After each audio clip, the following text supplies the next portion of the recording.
Hello, everyone. Thank you for joining us in today. My name is Tina Francois Blue, and I am the Associate Director of Community Health Initiatives and Research for the Metropolitan Chicago Breast Cancer Task Force. The task force is an organization, a nonprofit organization dedicated to eliminating breast health disparities and disparities in general for all women throughout Chicago to ensure that they have access to quality breast health care. Today we have a wonderful show. I just want to remind you we have a live show, so please call in. You can call into 312-738-1060. We have a great topic today. We're going to be talking about financial health. And so I have a wonderful guest here, Miss Alexandria Cummings, and she, just to give you a little bit of background on this phenomenal woman, Alexandria is the president and founder of Mind Over Matter Financials, a financial education company that helps women and their families manage their money and maximize their wealth potential.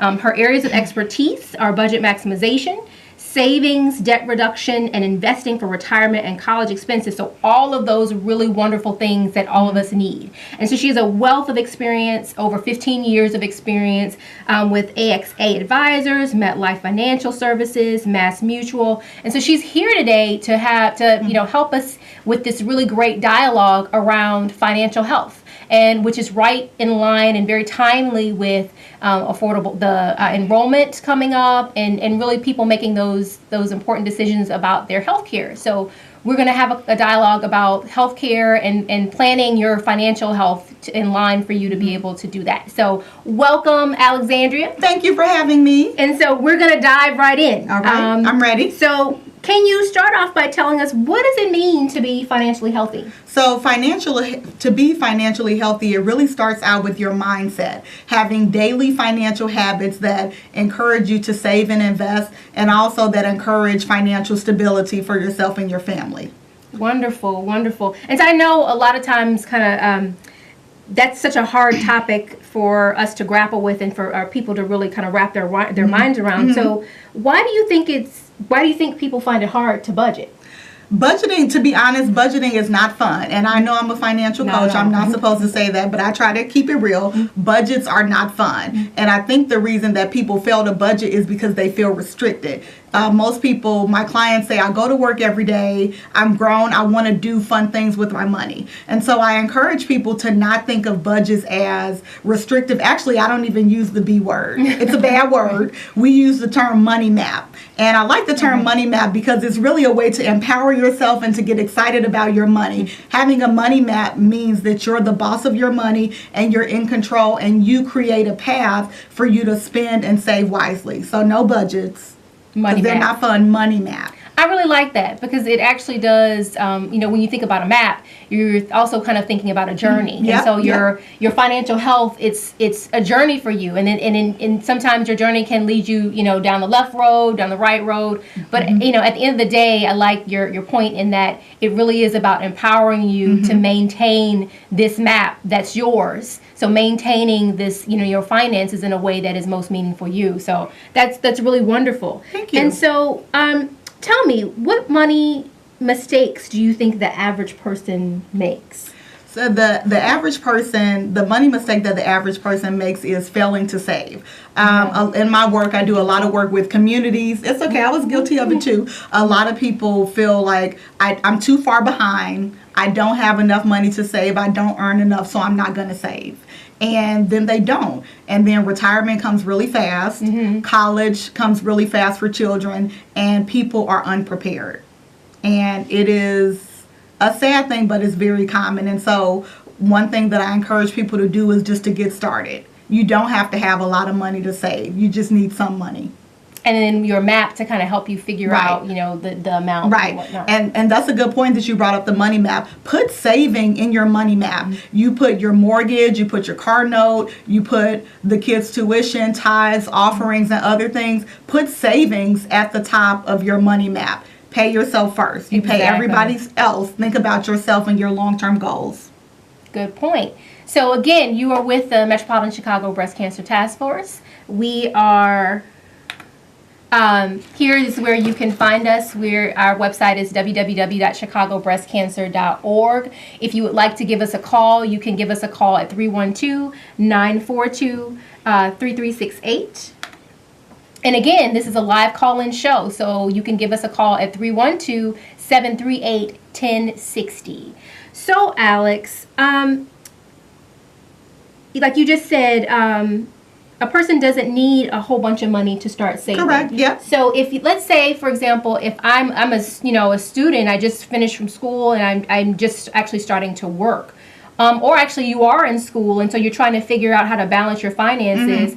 How would you recommend a person just starting that process? And so last night I was doing a little research because I like to be prepared, and I went to a couple of different banks' websites, and I saw that a lot of the big banks allow you to start off saving with at least $25 a month. Okay. The key is that you have to have a $25 auto draft from your checking to your savings account. So just start out with $25 a month. Of course, if you could do more than that, do more, but to open a basic savings account is $25. And just another thing, when I do coaching, I encourage people to start small, but then build up. So you want to start saving. You want to have at least 3 to 6 months of your expenses saved in case of an emergency, disability, anything that can affect your income. And then once you get a certain amount of your money saved for emergencies, then you want to start to do investments and other savings. Okay.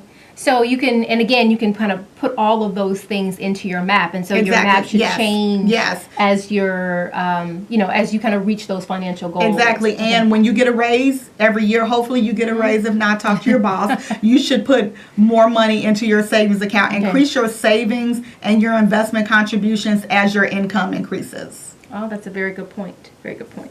So I understand that you have had quite the time managing money in your 20 years. So can you share your story? I cannot. Okay, I will. So when I was in my 20s, I was a hot mess. That's probably the best way to put it. I don't know if that's politically correct, but it's very honest. I was a hot mess in my 20s. I was a financial advisor, and I would tell people what to do with their money and help them save and invest, but I didn't follow those principles on my own. And so as a result of that, I racked up about $10,000 or $15,000 in credit card debt, and it all came crashing down one day when I was sued by my credit card company. Wow. Yeah, I had a sheriff show up in my door to sue me, serve me papers from a creditor. And that was the time that I realized, hey, you have to really get it together. Not because I was a financial advisor, but because it was the right thing to do. And I realized that the younger I was, the more my potential for wealth was higher. And so I really turned it around. I paid off the credit card, and I began to start saving for emergencies and retirement. So it's been a wild ride. And I think that's what makes me a good coach, because I've been there, and it allows me to meet people where they are, because I was once not very responsible, but I am now. Well, that's awesome. I mean, I think that's one of the things that resonates with people is especially when you can speak from your own experience, and that even in knowing a lot about financial health and financial planning and investment and whatnot, but still applying those things. So it's always, when they say you know better, you do better. Right. It's a process. Absolutely is a process. But can I say, it's when you know better, you do better, but not knowing is not an excuse anymore. This is very true. Right. And very in the spirit of keeping it real, there is so much information out there. There are nonprofit organizations that, like the Center for Economic Progress, the Chicago Urban League has economic empowerment programs. There are so many organizations that give away free advice for you and free tools and things like that. So it's really your responsibility to get out there and learn more. Maybe when we were younger, there was not so much financial information readily available and free, but it's out there. So and the internet is, I mean, you have a wealth of information. A wealth of information. There are sites that I use. You can go on like a money.com site or an investor website, or sign up to a newsletter so that you can get daily and easy to apply tips. Very good suggestions. And I think one of the really important things that you just said is that, at some point you just have to start. I mean, I know sometimes it's really hard to wrap your mind around, okay, well, what should I do first? And, I think, you've given a lot of really great advice and really great resources. And so at this point, if you guys would love to ask Alexandria some questions, please call in 312-738-1060. If you would like to reach out to the Metropolitan Breast Cancer, Chicago Breast Cancer Task Force, You can reach us. Our webpage is www.chicagobreastcancer.org.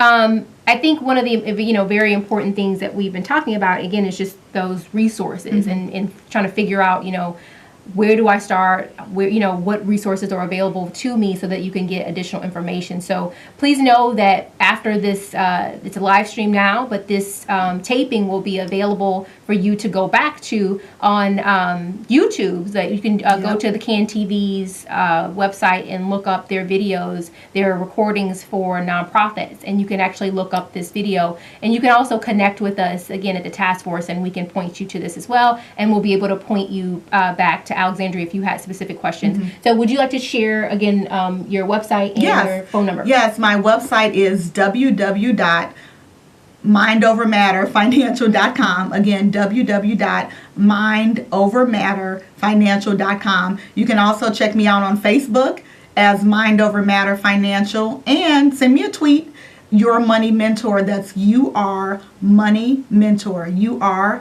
MONEYMENTOR. Awesome.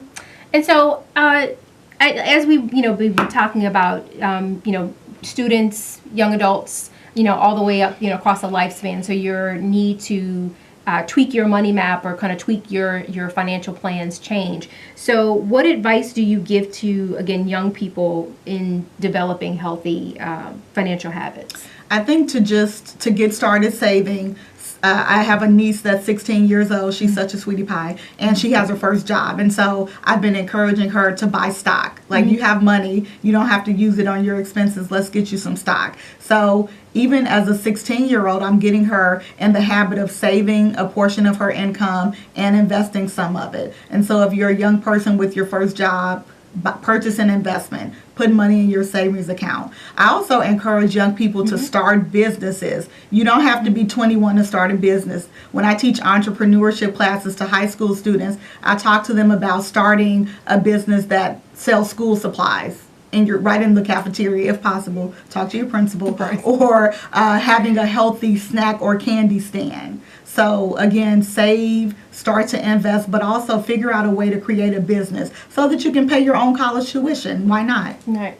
That's a really important information. And just to kind of have a follow-up question to that. So I think, if people really find just the whole kind of developing their financial plan to be daunting, I personally can say that, the idea of investing is still somewhat daunting to me as well. So can you talk a little bit about like how you talk to your niece about figuring out, explaining to her what investments are and what stocks are? So the easiest way to figure out what to buy if you're ready to invest, and that's after you have emergency savings. You want to make sure that you have a baseline of money in a savings account in case the market goes down or you lose your money with any investment, right? And we know the market goes up and it's going to go down. Not a surprise. So have savings first. But then when you're ready, think about purchasing the stocks of companies that you support.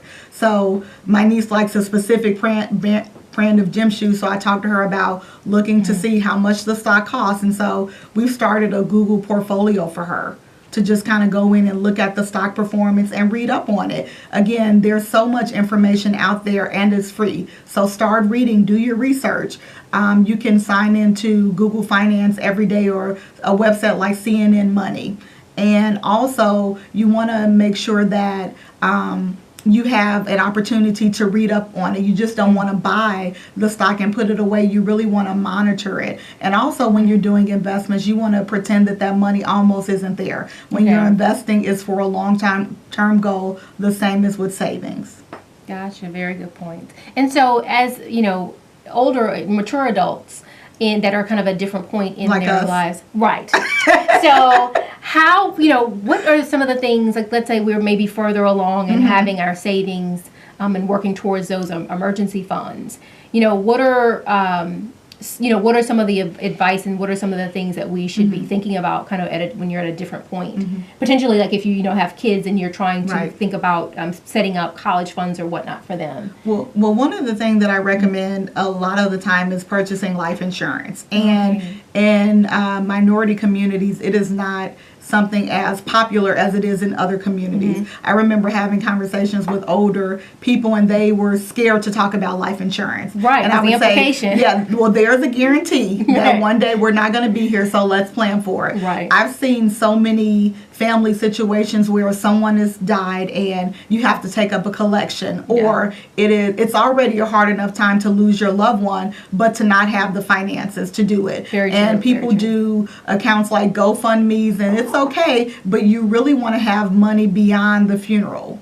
You want to have money for college, to pay the mortgage the next month. And so, again, it's not a fun thing to talk about, but life insurance is a really important part of any financial plan. Also, disability insurance. Okay, I was just about to ask you that. If you hurt yourself and can't go to work every day, your greatest asset is you being able to earn an income. And so when you can't, your whole financial picture is put in jeopardy. So insurance, don't overlook it. Got you. And so if you're, again, most of us will be rolling into like open enrollment for the exchange or through your employers, and, you know, they kind of offer you a litany of things that you can, you know, choose from. So let's kind of play out a couple different scenarios. If you are a person that, you know, let's say you're just new to the job, and so you're really kind of working on, again, those emergency funds, do you recommend not necessarily worrying about the insurance, at first, and then kind of take that money and put it into your savings? Or do you think it's better for you to kind of plan for all of those things at the same time, so to speak? Plan for all of them at the same time. If you're just starting a new job, whatever age you are, the first thing you should do is sign up for the retirement plan. If you work for a corporation, maybe it's a 401k. If you work for a school district, maybe it's called a 403b. But the advantage is that it allows you to put money away pre-tax for retirement. And you also want to take advantage of the insurances. Again, I can tell you countless stories of families that needed insurance coverage and they didn't have it. And if it's offered through your employer, it's relatively inexpensive. So it's not something you really want to pass up. And you can also do your emergency savings outside of it. So you really have to figure out how much of my income do I have to set aside and invest. And so one thing my husband and I do is we have a money meeting every month. We sit down at our kitchen table, and even though I'm the coach, he's the one that calls the meeting. So we sit down at our kitchen table and we really think about, okay, where are we as far as our long-term goals, our short-term goals? Where are we as far as the bills that need to be paid? And we sit down and we hash it out. And so you have a checkup every year, hopefully, with the doctor, or you go to the dentist every 6 months to get your teeth cleaned. You should set an appointment with yourself to really look at your money. That's a really good point. And so do you find, like, with, some of your clients, that that's a challenge? Like, is that one of the challenges that, just really, even if it is the conversation with yourself, or if it's a conversation, with as a family, do you find that it's a challenge for them to sit down and have those really tough conversations? Because perhaps one person is the one who likes to go shopping and the other person is the one who is much more frugal. I think so. And I think people find it so hard to sit down and talk about money is because it's intimidating, right? Who wants to do it? Again, as I said about budgets, it's not fun. But we go back to that healthy money mindset. It's impossible for you to build wealth if you don't face what your money problems are. So you have to really sit down and do something fun or relaxing. I usually have a cup of coffee or a nice cup of tea, and we really sit down and maybe have some cookies and snacks. And no, it's not, it's not an adventure, but if you don't take the time to manage your finances, who else is going to do it? And we don't know what's going to be available to us 20, 30, 40 years from now, or even 15 years from now when we retire. You are responsible for your financial health and wealth. And so you can also, to make it fun, have an accountability partner. When women come through my coaching program, I talk to them about accountability. So the girlfriend that you're talking about, Greenleaf or Power or things like that, sit down and talk to your girlfriend about money. Have her hold you accountable so that you're not in stores buying makeup, eyeshadow, things like that, or shoes or bags or things that are not assets. Be vulnerable enough to share with someone so that you could keep each other on task. Very good resources. Again, you're with the Metropolitan Chicago Breast Cancer Task Force. You can reach us at www.chicagobreastcancer.org. If you would like to send us an email, you can send that to info@chicagobreastcancer.org. You can give us a call at 312-942-3368. We are having a really wonderful dialogue with Miss Alexandria Cummings. Thank you. A financial coach, and she's given us a wealth of information. So we have about a few more minutes left of the show. So if you would like to call in, if you have specific questions, please do so. 312-738-1060. Yeah. And so let's talk about some of those our silver foxes, our seniors, Okay. who are a little bit further along, Okay. and perhaps their perhaps their retirements are not quite what they would like for them to be. What would you recommend for them in terms of their savings and the plans that they're making financially? Well, as a senior, I think that it's never too late to start saving. I mean, honestly, if you're retired, then you're a little bit, maybe it might be tougher to save for retirement. And so maybe a person who's retired or a silver fox, as you say, can think about what ways can they cut back some of their expenses so they can have a little bit more disposable income.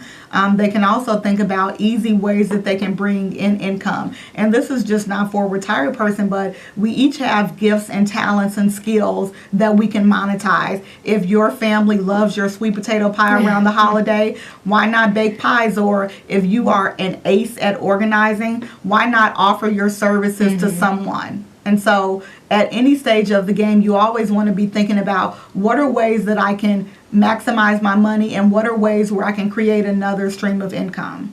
And anybody can do it, especially someone that's retired.